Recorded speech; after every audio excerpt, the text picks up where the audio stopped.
సృజన చేతన్ వాల్మీకి కల్పవృక్ష రామాయణ సృజన చేతన కల్పవృక్ష రామాయణం శ్రీ మాదిరాజు రంగారావు గారి సృజన చేతన రామాయణ కల్పవృక్షం.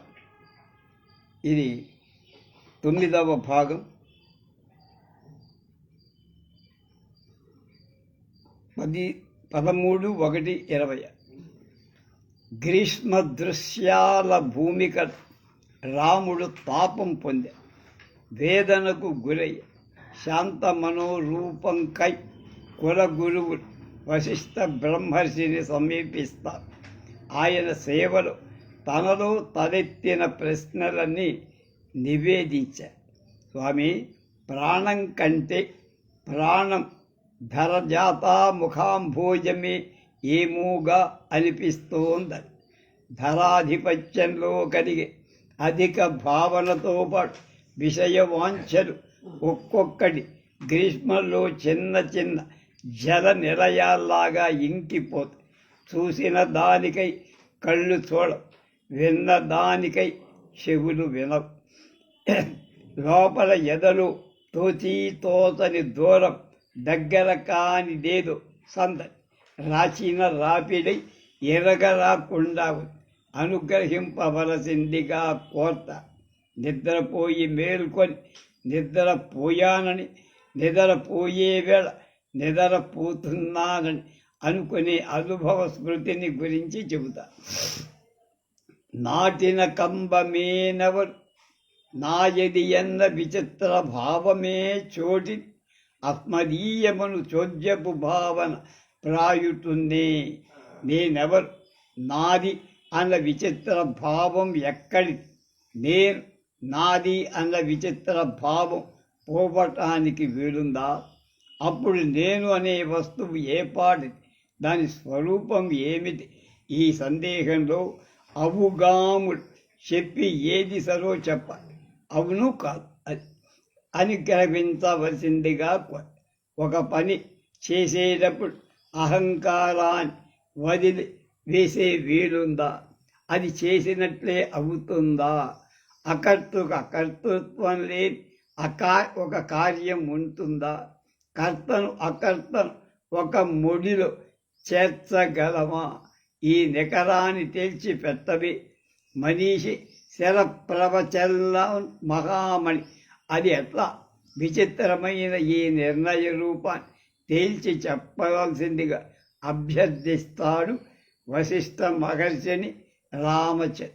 ఇంటికి దివ్య వచ్చినట్టు ఎప్పుడు వచ్చితి విందు, పూర్వమెందుంటిని ఎట్లు వచ్చితి సహో అహో.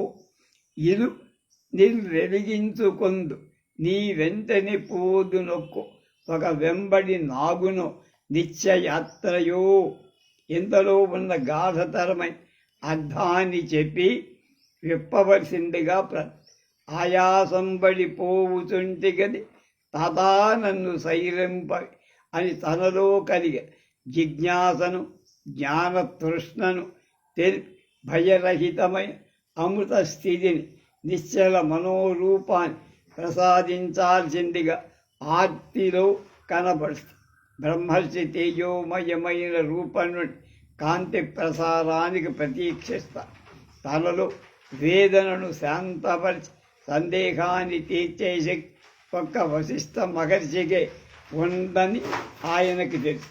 అవి సర్వ జగత్తులో ప్రతి సమాజంలో ఒక్కొక్కరిలో చిరు భేదాలతో తల ఎత్తే ఆలోచనల ఎందరో మహానుభావు వివిధ దశల్లో సమాధానానికి అనుకునే ప్రయత్నం చేస్తారు. ఈ విధంగా వివిధ మార్గాలు, అన్వేషణలు, దర్శనాలు, అనుభవాలు, ఆలోచనలు, లక్ష్యాలు ఏర్పడి రాముడిలో సంపూర్ణమైన మానవ రూపాన్ని ప్రతిఫలింపజేసే ప్రయత్నంలో ఈ ప్రశ్నలు రావడం, తనంత అంతరమైన సమాధానాలు పొందడం పాత్ర అస్తిత్వం దృష్ట్యా చాలా అవసరమై. ఇది ఒక స్థాయి.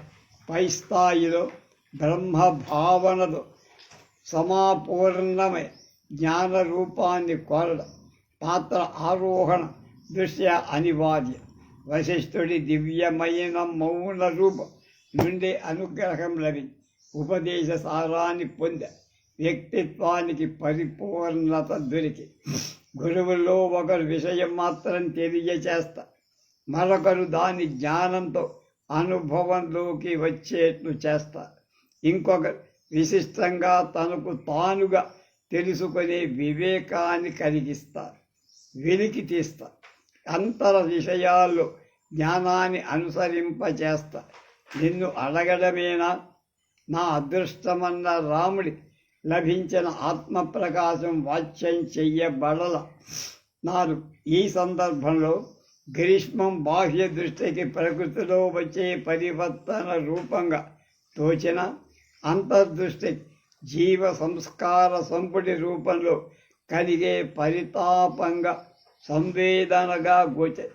విరాగ భావనతో అతీతంపై చింతనకు అవకాశమిచ్చే కాలరూపంగా కలిపే.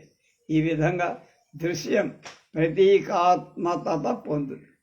మాయా మానుష విగ్రహుండైన రామస్వామి వైరాగ్య రేఖాయుక్తిని ఆత్మయున్ చేర్చుకొని కాకన్ సంభవి మహాక్ష్మాయోషాతనయా వియోగ దహన జ్వాలన్ సహింపంగ ఎట్లయ్యుండున్మది కేవలత్వం మనుష్యం సంధించిన. ఈ పద్యం వ్యాఖ్యాన సమాలోచనలో అంతర్భావాన్ని సార్థకం చేస్తుంది. అది కథలో అనేక ప్రశ్నలు, ముఖ్యంగా రాబోయే సంఘటనలు సమన్వయాన్ని సాధిస్తుంది. కథలో పాత్ర దిశా నిర్దేశాన్ని సూచిస్తుంది. రామావతారంలో మాయ చేత కప్పబడిన మానుష రూపమే ప్రధానం కాబట్టి తన నిజస్వరూపం యొక్క అభిజ్ఞతకు వీలే. ఎప్పుడూ గాఢమైన సమాధి స్థితిలో తోచి అంతకు అదృశ్యం కావటం జరుగు. ఇక సాధారణ తరంలో గ్రీష్మంలో ప్రభావ దృశ్యాల భూమికలు, వైరాగ్య భావనలు, తాత్వికత ముందు జరగబోయే సీతా వియోగాన్ని వహించే స్థితి సమకూరుస్తుంది. ఆ శక్తి కలిగిస్తుంది. కవి వ్యాఖ్యానం చే ప్రకాశం చెయ్యబడి రాముడి పాత్రలో పొరలుగా ఏర్పడి అనేక అంశాలని ఒక్కొక్కటి ఆయా సందర్భాల్లో ఒలిచి చూపడం వ్యాఖ్యాన లక్షణం. అది విశ్వనాథ సాహిత్యం. ఒక సందర్భంలో రాముడు సేదలు అల్పము వ్రేగు బ్రహ్మమును అంతర వస్తువు వీడి నాదు సంకల్పమునందు సర్వమును కామిని నీవుగా నిండి ఉంటివి అన్నాడు. కల్పితమైన మోహమును కాటుక చీకటి చిన్ని దివ్యనై శిల్పము వెల్గుగాగా విరవింతువు నా హృదయాంతరంబు. ఈ పద్యం బ్రహ్మనిష్ఠుడే రాముడిలో సీత పొందిన వీరని స్థానాన్ని గుర్తి. ఇదొక విధంగా వెలుగు స్తంభం. చాలా దూరం వెలుగులు ప్రసరి చీకటిలో ఉన్న ఆ మునుమందు విషయాన్ని కనిపింపచేస్తుంది. మరొక సందర్భంలో శ్రీ వశిష్ఠుని సాక్షిగా ఆత్మ నిన్ను నిత్యంబుగా హత్తుకొందు. తాత్విక ప్రపంచంలో వైరాగ్య భావనలు ఆమెతో భౌతిక మానసిక స్థితుల్ని దాటిన ఆత్మబంధం సూచించాడు కవి. సీత పట్ల అనురాగం, తనలో వైరాగ్య భావం గంగా యమునల రాముడిలో సమప్రసారం.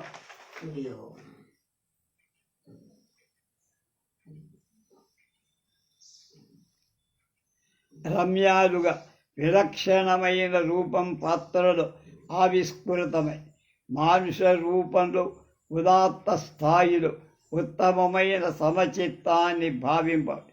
కల్పవృక్ష రామాయణంలో, బాలకండలో, కళ్యాణఖండంలో వైరాగ్య భావంలో తాత్విక ప్రకాశం వ్యాఖ్యాన భాసురమైన కేంద్ర స్థానాన్ని పొంది విశ్వనాథ సృజన చేతనలో వ్యాఖ్యాన సుందరమైన భావన జీవుడి అంతిమ లక్ష్యాన్ని దారి చూపిస్తుంది.